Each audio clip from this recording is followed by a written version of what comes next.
Et bonjour à tous, c'est Olivier, j'espère que vous allez bien. Et dans cette mini vidéo, nous allons voir un challenge sur Xbox qui s'appelle Baby Cached View. Alors, ce challenge, il est lancé, on va aller voir ce que c'est. Donc, on tombe sur cette page qui nous propose de mettre en cache nos URL favoris. Et bien on va essayer ce que ça fait. Donc ici on a l'URL, il nous propose comme exemple l'URL de Google. Moi ce que je vais prendre, c'est que je vais prendre celle-là d'URL, GTFOBIN, et on va voir ce que cela donne. Voilà, entre temps j'ai relancé l'instance parce que ça avait planté. Donc voilà ce qui se passe. On rentre une URL et ça va nous faire un screenshot de la page de l'URL que l'on a tapé. Donc, on a une URL à taper. Qu'est-ce que cela donne si je tape, par exemple, http://127.0.0.1 pour voir s'il arrive en fait à faire un screenshot du serveur. Et là, le problème, c'est qu'on a un filtre sur l'IP not allowed. Ok. Donc, ce qu'il va falloir faire, c'est en fait du SSRF, du Server-Side Request Forgery, d'arriver en fait à requêter le serveur. On a fourni avec le code source, donc nous allons regarder ça. Et en fait, dans tous ces codes sources, il y a trois fichiers importants. Le premier, root.py, qui en fait nous indique que dans le /flag, on a le flag à récupérer, qui sera un flag.png. Donc il faudrait arriver à pouvoir faire passer un localhost /flag. Pour l'instant, ce n'est pas possible. Par exemple, tiens, si à la limite j'essaye de prendre ça et que je mets flag, ce que l'on obtient, voilà, you do not have the permission to access the request source. Donc en fait, cette request, d'ailleurs comme on peut le voir ici, cette route n'est accessible que avec du localhost. Donc en fait, il faut arriver à passer le localhost /flag. Deuxième partie importante, dans ce fichier, on a le util.py, qui en fait, ici dans cette partie, on a tout le filtre où c'est indiqué, en fait, on va checker que l'adresse IP que l'on a rentrée, ce n'est pas une adresse IP locale. Et cette adresse IP est récupérée en faisant un socket.getHostByName du nom de domaine qu'on rentre. Troisième partie importante, et c'est là où en fait ça va nous indiquer ce qu'il faut commencer à chercher, c'est cette image, ce flag.png qui est fourni. On a du talk-to, round robin, rebinding. En fait, on va devoir faire du DNS rebinding. Le talk-to signifie time of check, time of use. Pour expliquer le principe, on va regarder si je peux vous trouver un schéma sur Google, DNS rebinding. Voilà. Est-ce qu'on en a un par là, un truc simple peut-être dans les images de Google? Allez, on va ouvrir celui-là de toute façon. En fait, dans le principe, c'est que pour un même nom de domaine, une même adresse DNS, l'adresse IP retournée par le serveur DNS ne sera pas la même à chaque fois. C'est-à-dire qu'on va fournir une adresse spéciale au serveur. Le serveur ici va faire un guest host base name pour avoir l'adresse IP. Ça va être une IP complètement normale, legit, on va dire, pour lui.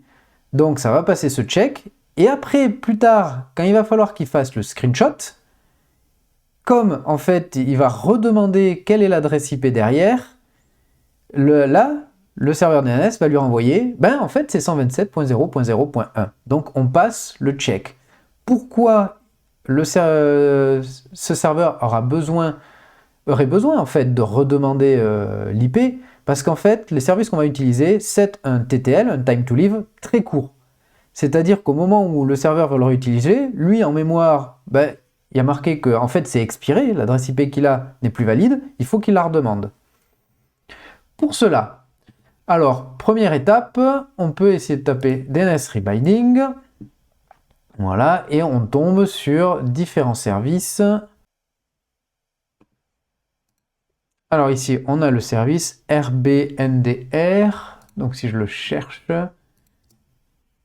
RBNDR, on doit avoir un site quelque part. Là, ici, voilà. Ici, en fait, ici, on pourrait le CT.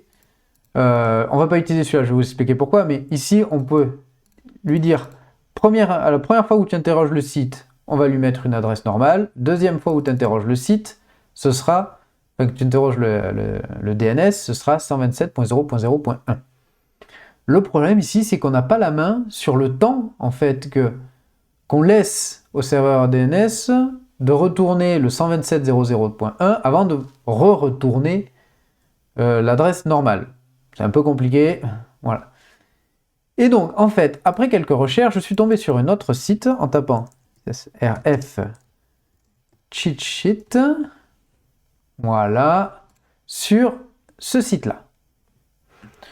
Ici, si on cherche le DNS rebinding, DNS pinning, DNS rebinding, on tombe sur ce site-là. Et ce site-là, en fait, c'est un service qui existe en ligne.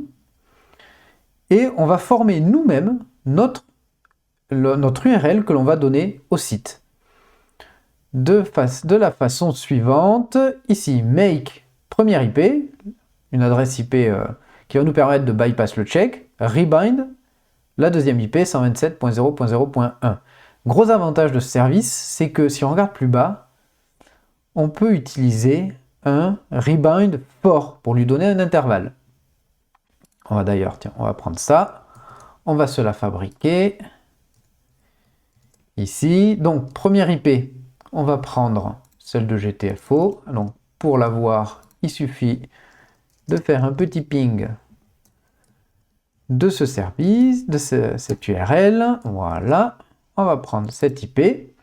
Comme ça, au moment du check, il va interroger. Alors, on va la finir. La deuxième IP, on va mettre 127.0.0.1 et un rebind for pour, allez, on va dire 30 secondes. Alors, je l'explique. Au moment du check, quand il va demander quelle est l'IP de ce host name, ça va lui retourner celle-là. Donc, le check va passer. Après, quand il va devoir redemander de faire une capture de cette URL, le service va lui donner 127.0.0.1. Et en fait, après la première demande, pendant 30 secondes, ça lui fournira celle-là. Passé les 30 secondes, ça lui refournirait celle-là. Pourquoi 30 secondes? Parce que derrière, on anticipe un peu le délai que ça prend avant qu'il y ait la deuxième demande. Voilà, comme ça au moins on est sûr que ça passera. Et bien on va tester. On va prendre cette URL. On va aller là-dedans. On va taper http notre super URL et on sait qu'il faut aller sur /flag. Et c'est parti. Et donc voilà, on obtient un résultat. J'ai redémarré l'instance, hein, c'est très capricieux pour que ça fonctionne.